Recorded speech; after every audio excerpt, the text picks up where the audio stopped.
So hi friends, welcome back to Tokyo Revengers manga. So last episode లో మైకి టకేమిచిని meet అయ్యి ఇంతటితో అన్నింటినీ end చేసేద్దాం టకేమిచి అని చెప్పి టకేమిచిని షూట్ చేసి మైకి కూడా ఆ అపార్ట్మెంట్ పై నుంచి కిందకి దూకుతాడు. బట్ టకేమిచి మరో ఫ్లోర్ లో నుంచి మైకి హ్యాండ్ ని హోల్డ్ చేసి తనకి కాస్త జ్ఞానోదయం చేస్తాడు. దీంతో మైకి టకేమిచిని ప్లీజ్ సేవ్ మీ టకేమిచి అని అంటాడు. దీంతో టకేమిచి తిరిగి పాస్ట్ లోకి అయితే వెళ్తాడు. సో లాస్ట్ పార్ట్ లో ఇంతవరకు చెప్పుకున్నాము. ఇక 205 చాప్టర్ లో ఏం జరిగిందో చూద్దాము. సో ఈ చాప్టర్ లో ఇంతవరకు కిసాకి అందరినీ ఎలా యూజ్ చేసుకున్నాడు అండ్ హాన్మా అండ్ కిసాకి ఎలా మీట్ అయ్యారని ఉంటుంది. జూలై 2005 హాన్మా ఒక్కడే ఒక గ్యాంగ్ మొత్తాన్ని ఒక స్ట్రీట్ లో జనాలందరూ చూస్తుండగానే కుక్కను కొట్టినట్టు కొడతాడు. సో అప్పుడు హాన్మాకి 16 ఇయర్స్. సో హాన్మాకి తన లైఫ్ మొత్తం ఇక చివరి వరకు ఇలా బోరింగ్ గానే ఉంటుందేమోనని అనుకుంటాడు. అప్పుడే మొయిబుస్ యొక్క లీడర్ అయినటువంటి ఒసాని హాన్మా నిన్ను ఒక పర్సన్ మీట్ అవ్వాలని అనుకుంటున్నాడు అని కిసాకినైతే పరిచయం చేస్తాడు. ఇక కిసాకి హాన్మాతో హాన్మా నువ్వు నా చెస్ బోర్డ్ లో నాకు ఒక చెస్ పీస్ లా ఉండు అని చెప్తాడు. దానికి హాన్మా కూడా చాలా ఇంట్రెస్టింగ్ గా ఉంది కిసాకి, ఇక చూస్తుంటే నా లైఫ్ లో బోరింగ్ డేస్ ఎండ్ అయ్యాయి అనుకుంటా అని చెప్పి అలా వాళ్ళిద్దరు పార్ట్నర్స్ అయితే అవుతారు. సో ఇక తర్వాత కిసాకి కియమోసాని డ్రాకెన్ ని చంపేందుకు రెచ్చగొడతాడు. ఆ తర్వాత పాచిన్ కి మొయిబుస్ గ్రూప్ కి మధ్య గొడవ పెట్టి మొయిబుస్ లీడర్ అయినటువంటి ఒసానిని చంపేయమని చెప్తాడు. బట్ ఒసాని ఎలాగోలా బ్రతికిపోతాడు. సో ఇక ఇన్సిడెంట్ వల్ల పోలీసులు పాచిన్ ని అరెస్ట్ చేస్తారు. సో ఇక మళ్ళీ కిసాకి పేయాన్ని మీట్ అయ్యి ఆ రోజు పాచిన్ అరెస్ట్ అవ్వడానికి రీజన్ డ్రాకెన్. సో డ్రాకెన్ ని చంపేయమని చెప్పి పేయాన్ని కూడా మ్యానిపులేట్ అయితే చేస్తాడు. ఆ తరువాత యుజుహాని కూడా మ్యానిపులేట్ చేసి తన బ్రదర్ టైజుని చంపేలా చేస్తాడు. ఇలా కిసాకి అందరినీ తోలుబొమ్మలు చేసి ఆడించేవాడు. అండ్ కిసాకి హాన్మా చాలా సపోర్ట్ అయితే చేసేవాడు. దీంతో కిసాకి హాన్మాతో అసలు నువ్వెందుకని నన్ను ఇంతలా ఫాలో అవుతున్నావు హాన్మా అని అడుగుతాడు. దానికి హాన్మా ఎవరికి తెలుసు, ఈ విషయాన్ని నేను నువ్వు చనిపోయి నీ సమాధిలో ఉన్న రోజు నీతో చెప్తాను అని అంటాడు. అలా హాన్మా కిసాకితో కలిసి తన లైఫ్ ని బోరింగ్ లేకుండా గడుపుతూ ఉంటాడు. సో ఇక ఫైనల్ గా టెంజికోతో ఫైట్ లో కిసాకి అయితే చనిపోతాడు. దీంతో హాన్మా కిసాకి డెడ్ బాడీ దగ్గరికి వెళ్లి నీది one of the greatest death Kisaki, నీతో ఉన్నన్ని రోజులు నా లైఫ్ చాలా కలర్ఫుల్ గా గడిచింది అని ఏడుస్తూ ఉంటాడు. సో అనిమేలో హాన్మా ఇలా ఏడవడం ఇదే ఫస్ట్ టైం మనం చూడడం, అది కూడా కిసాకి కోసం. లిటరల్ గా చెప్పాలంటే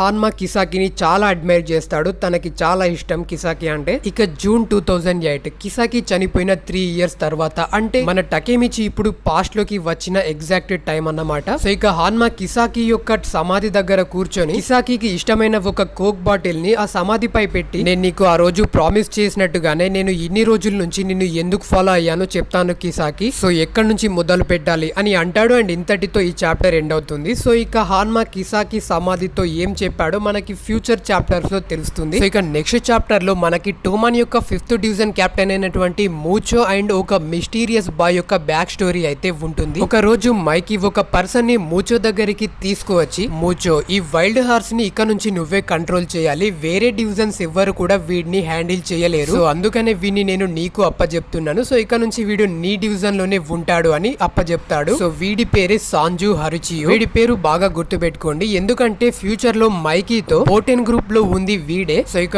మూచో సాంజుతో కొన్ని రోజులు గడిపిన తర్వాత నిన్ను చూస్తే నన్ను నేను చూసుకున్నట్టుగానే ఉంది, సో నువ్వు ఎందుకని ఆ రోజు యోట్సియో గ్యాంగ్ తో ఒక్కడివే ఫైట్ చేసావని అడుగుతాడు. దానికి సాంజు ఎందుకంటే వాళ్ళు టోమాన్ ని అవమానించారు, అందుకని నేను వాళ్ళతో ఫైట్ చేశానని అంటాడు. దానికి మూచో కింగ్ ని ప్రొటెక్ట్ చేయడం మన ప్రయారిటీనే, కాదని అనను, బట్ అంతకంటే ముందు మనల్ని మనం కూడా ప్రొటెక్ట్ చేసుకోవాలి కదా, సో ఇంకోసారి ఇలా రెక్లెస్ గా ఉండకు, ఇదిగో ఈ మాస్క్ వేసుకో, ఇక నీ ఫేస్ పైన ఉన్న స్కార్స్ ఎవరికి కనిపించవు అని ఒక మాస్క్ నైతే ఇస్తాడు. అప్పటి నుంచి సాంజు తన ఫేస్ పైన ఆ మాస్క్ నైతే వేసుకొని ఉంటాడు. అలా సాంజు మూచోకి చాలా లాయల్ గా ఉండేవాడు. అలా ఒక హాఫ్ ఇయర్ గడిచిన తర్వాత మూచో సాంజు యొక్క లాయల్టీ చూసి తనని 5th డివిజన్ కి వైస్ కెప్టెన్ ని చేస్తాడు. ఇక సాంజు నాకు సిబిలింగ్స్ ఎవరు లేరు, నాకు ఒక బిగ్ బ్రదర్ ఉంటే బాగుండని ఎప్పటి నుంచో అనుకున్నాను, ఇప్పుడు నాకు ఆ లోటు తీరింది, ఇక నుంచి నువ్వే నా బిగ్ బ్రదర్ వి అని అంటాడు. అలా మూచో సాంజుని అందరికన్నా ఎక్కువగా ట్రస్ట్ చేయడం అయితే మొదలు పెడతాడు. సో ఇక ఒక రోజు మూచో టకేమిచి, ఈనుయి అండ్ కోకోన్ అయితే కిడ్నాప్ చేస్తాడు. అండ్ సాంజుకి అప్పుడే తెలుస్తుంది మూచో టెంజికో గ్రూప్ కి సంబంధించిన వాడని. సో ఇక మూచో సాంజుతో, సాంజు నువ్వేమీ నన్ను ఫాలో అవ్వాల్సిన అవసరం లేదు, నువ్వు నీ ఓన్ పాత్ లో వెళ్ళొచ్చు, ఎందుకంటే ఇక నేను తిరిగి టోమాన్ కి రాలేను అని చెప్తాడు. దానికి సాంజు మీరు ఎక్కడుంటే నేను అక్కడే కెప్టెన్ అని చెప్పి తనని ఫాలో అవుతూ ఉంటాడు. సో ఇక తరువాత టెంజికోతో ఫైట్ లో మూచో తనే పోలీసులకి లొంగిపోతాడు కాబట్టి తనని జువిలిన్ సెంటర్ లో అయితే వేస్తారు. ఇక మూచో కొన్ని ఇయర్స్ గడిచిన తర్వాత దాంట్లో నుంచి రిలీజ్ అయి బయటకి వస్తాడు. దీంతో సాంజు వెళ్లి మూచోని మీట్ అయ్యి, మీరు బయటికి రావడం నాకు చాలా సంతోషం సంతోషంగా ఉంది కెప్టెన్ అని చెప్పి తనతో పాటు తెచ్చుకున్న నైఫ్ తో మూచో పైన అటాక్ చేసి, చెత్త నా కొడుక, నువ్వు ఒక నమ్మక ద్రోహివి. నువ్వు నాతో ఆ రోజు ఒక మాట చెప్పావు గుర్తుందా, మన కింగ్ ని ప్రొటెక్ట్ చేయడమే మన ప్రయారిటీ అని. కానీ నువ్వు మైకీకి నమ్మక ద్రోహం చేశావు. బిట్రేయల్ కి ఇదే తగిన శిక్ష అని చెప్పి మూచోని చంపేసి అక్కడ నుంచి వెళ్ళిపోతాడు. సో ఇక్కడ సాంజు ఇలా ఎందుకు చేశాడంటే, సాంజు ఒక డాగ్ లాంటి వాడు. సో డాగ్స్ ఎంత లాయల్ గా ఉంటాయో వీడు కూడా మైకీకి అంతే లాయల్ గా ఉంటాడు. బట్ మూచో మైకీని బిట్రే చేయడంతో తనైతే ఇలా చేస్తాడు. సో ఇంతటితో బ్యాక్ స్టోరీస్ అన్ని ఎండ్ అయ్యాయి. ఇక ప్రజెంట్ సీన్ లో ద న్యూ ఆర్క్ బిగిన్. ఈసారి మన టకేమిచి మిషన్ మైకీని అయితే సేవ్ చేయడం అన్నమాట. సో ఇక మన టకేమిచి అయితే స్కూల్ కి పరిగెడుతూ ఉంటాడు. బట్ టకేమిచి ఈసారి 12 ఇయర్స్ కాకుండా 10 ఇయర్స్ పాస్ట్ లోకే వస్తాడు. దీంతో టకేమిచి, నేను ప్రతిసారి 12 ఇయర్స్ బ్యాక్ కి వచ్చేవాడిని కదా, బట్ ఈసారి నేను 10 ఇయర్స్ మాత్రమే బ్యాక్ కి ఎందుకు వచ్చానని షాక్ లో ఉంటాడు. సో ఇక టకేమిచి తన స్కూల్ కి అయితే రీచ్ అవుతాడు. అండ్ అక్కడ టకేమిచి యమగిషి, మాకుటో, టాకుయా అండ్ ఆకున్ అయితే కలుస్తారు. దీంతో టకేమిచి హై స్కూల్లో కూడా మేమంతా ఒకే స్కూల్లో జాయిన్ అయ్యామా అని అనుకుంటాడు. ఆ తర్వాత హకాయ్ కూడా వచ్చి టకేమిచిని మీట్ అవుతాడు. ఇక టకేమిచి వెంటనే చీఫ్యూ దగ్గరికి వెళ్లి ఏడుస్తూ, ఈసారి నేను మైకీ హ్యాండ్స్ పట్టుకోవడం వల్ల పాస్ట్ లోకి వచ్చాను అని చీఫ్యూ కి ఫ్యూచర్ లో జరిగిందంతా ఎక్స్ప్లెయిన్ చేస్తాడు. ఇక నెక్స్ట్ సీన్ లో కోకో ఒకడిని కొడుతూ, టోక్యోలో కాంటో మాంజిన్ గ్యాంగ్ ని మించిన గ్యాంగ్ లేదు. అండ్ అక్కడే మనకి సాంజు అండ్ మైకీ కూడా ఉంటారు. సో ఇక మనకి అక్కడ వాళ్ళంతా ఒక గ్యాంగ్ నైతే డిఫీట్ చేసినట్టుగా చూపిస్తారు. ఇక మన మైకీ తన హ్యాండ్ ని చూసుకుంటూ టకేమిచి, అయితే నువ్వు పాస్ట్ లోకి వచ్చావన్నమాట అని అంటాడు. నిజానికి మైకీ 2 ఇయర్స్ బ్యాక్ టోమా డిస్బాండ్ అయిన తర్వాత ఈ గ్రూప్ నైతే క్రియేట్ చేస్తాడు. సో ఇక ఈ గ్రూప్ కి లీడర్ కూడా మన మైకీనే. సో ఇక నెక్స్ట్ సీన్ లో టకేమిచి, ముందు నేను ఈ డెలిక్వెంట్ వాళ్ళ గురించి తెలుసుకోవాలని చెప్పి యమగిషి దగ్గరికి వెళ్లి అడుగుతాడు. దానికి యమగిషి, టోమాన్ డిస్బాండ్ అయి 2 ఇయర్స్ అవుతుంది. టోమాన్ అలా సడన్ గా డిస్బాండ్ అవడంతో చాలా గ్యాంగ్స్ టోక్యోకి వాళ్ళే నెక్స్ట్ పవర్ హౌస్ అని నిరూపించుకోవడం కోసం ఒకదాంతో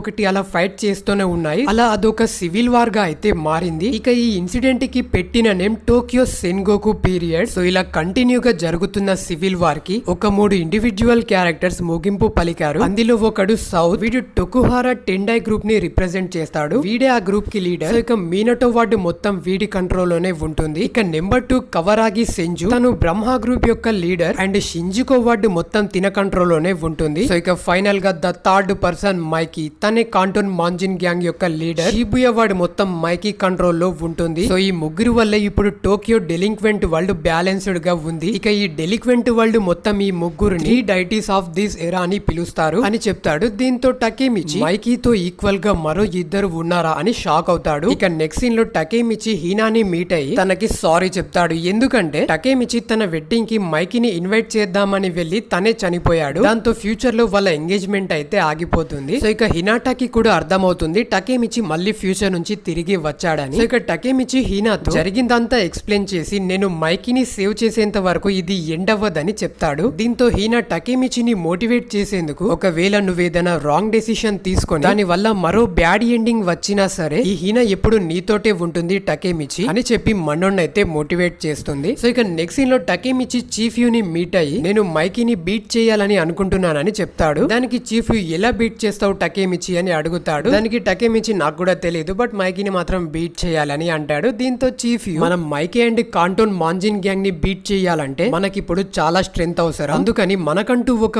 ఓన్ గ్యాంగ్ ని క్రియేట్ చేసుకుందాం, మనం వెళ్లి మన బాయ్స్ ని మీట్ అవుదాం అని చెప్తాడు. ఈ లోపు అక్కడికి హకాయ్ వచ్చి, ఏంటి ఏదో సీరియస్ గా డిస్కస్ చేస్తున్నారు, సరే మీరు ఫ్రీగా ఉన్నారా అని చెప్పి వాళ్ళిద్దరిని ఒక ప్లేస్ కి అయితే తీసుకువెళ్తాడు. ఇక ఆ ప్లేస్ ఎవరిదో కాదు, మన పాచిన్ అండ్ పెయ్యన్ యొక్క బిజినెస్ ఆఫీస్ అన్నమాట. ఇక అక్కడే మనకి మీట్సుయా కూడా కనిపిస్తాడు. ఇక పాచిన్ టకేమిచిని, ఎలా ఉన్నావు టకేమిచి అని అడుగుతాడు. బట్ టకేమిచి మాత్రం పాచిన్ ని గుర్తుపట్టలేకపోతాడు. దీంతో పాచిన్, ఇంటి టకేమిచి ఇంకా నన్ను గుర్తుపట్టట్లేదా, నేను పాచిన్ ని అని చెప్పి తనని తను ఇంట్రడ్యూస్ చేసుకుంటాడు. సో ఇక అప్పుడు టకేమిచి పాచిన్ అయితే గుర్తుపడతాడు. సో ఇక టకేమిచి ఇలా అనుకుంటాడు, వీళ్ళు ఇప్పటి నుండి ఇలా ఆఫీస్ ని రన్ చేస్తున్నారు కాబట్టి ఫ్యూచర్ లో వీళ్ళిద్దరూ కలిసి రియల్ ఎస్టేట్ బిజినెస్ ని నడిపిస్తున్నారని అనుకుంటాడు. సో ఇక అలా వాళ్ళంతా కలిసి కాసేపు అలా కబుర్లు చెప్పుకుంటూ ఉంటారు. ఇక చీఫ్ యూ టకేమిచిని, టకేమిచి వీళ్ళని గనక మన టీమ్ లోకి ఇన్వైట్ చేస్తే మన టీం చాలా పవర్ఫుల్ గా ఉంటుంది, ఏమంటావు అని అడుగుతాడు. బట్ టకేమిచి మాత్రం దానికి ఏమీ సమాధానం చెప్పాడు. ఇక వీళ్ళిద్దరు అక్కడి నుంచి అయితే వెళ్ళిపోతారు. సో ఇక టకేమిచి అప్పుడు చీఫ్ యూ తో చెప్తాడు, నేను వాళ్ళని ఎందుకు ఇన్వైట్ చేయలేదంటే వాళ్ళందరికీ తమ ఫ్యూచర్స్ కోసం తమ ఓన్ ప్లానింగ్స్ ఉన్నాయి, సో నేను వాటిని డిస్టర్బ్ చేయాలని అనుకోవట్లేదు అని చెప్తాడు. దానికి చీఫ్ యూ, చీఫ్యూ సారీ టకేమిచి నాకు నా పార్ట్ టైం జాబ్ కి టైం అవుతుంది అని చెప్పి తను కూడా ఒక పెట్ షాప్ కి అయితే వెళ్ళిపోతాడు. సో ఇక టకేమిచికి అప్పుడు అర్థం అవుతుంది ప్రజెంట్ చీఫ్యూ ఒక పెట్ షాప్ లో పార్ట్ టైం జాబ్ చేస్తున్నాడు, అందువల్లే ఫ్యూచర్ లో తను ఒక పెట్ షాప్ ని ఓపెన్ చేశాడని అర్థమవుతుంది. చీఫ్యూ,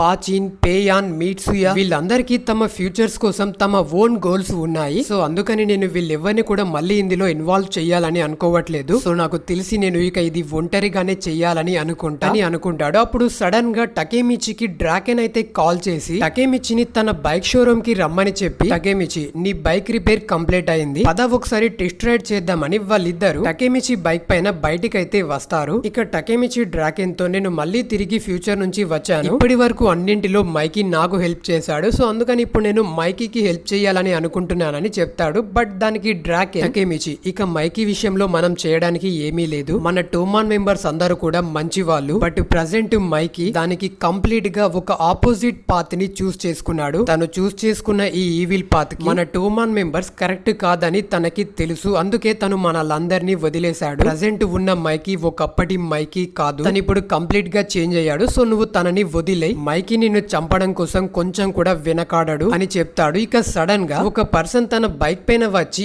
ఈనుయిని క్యాచ్ పట్టుకోండి అని చెప్పి డ్రాకెన్ అండ్ టకేమిచి ఉన్న బైక్ పైకి విసురుతాడు. దీంతో టకేమిచి సడన్ గా బ్రేక్ వేసి బైక్ నైతే ఆపుతాడు. ఇక ఈనుయి ఎలాగోలా దాన్ని డిఫ్లెక్ట్ చేసి సేఫ్ గా నేల పైన అయితే ల్యాండ్ అవుతాడు. సో ఇక్కడ డ్రాకెన్ ఆ బైక్ పైన వచ్చిన పర్సన్ ని చూసి వీడే రుకుహారా టండాయ్ గ్రూప్ యొక్క లీడర్ సౌత్ అని చెప్తాడు. ఇక వాళ్ళు చూస్తుండగానే అక్కడికి రుకుహారా టండాయ్ గ్రూప్ మెంబర్స్ అందరూ తమ బైక్స్ పైన వచ్చి వీళ్ళనైతే సరౌండ్ చేస్తారు. ఇక సౌత్ డ్రాకెన్ తో డ్రాకెన్ నాతో చేతులు కలుపు అని అంటాడు. అండ్ ఇంతటితో ఈ చాప్టర్ ఎండ్ అవుతుంది. సో ఇక టోక్యోలోని 3 డైటీస్ లో ఒకడైనటువంటి సౌత్ ఎందుకని డ్రాకెన్ ని తనతో చేతులు కలపమని అడుగుతున్నాడు అండ్ ఆ తరువాత ఏం జరిగింది తెలుసుకోవాలని ఉంటే వెంటనే మీరు మన ఛానల్ ని సబ్స్క్రైబ్ చేసుకొని వీడియోకి లైక్ చేయండి, అలాగే మీ ఫ్రెండ్స్ తోటి షేర్ చేయండి. Thank you, Jai Hind, take care, bye bye.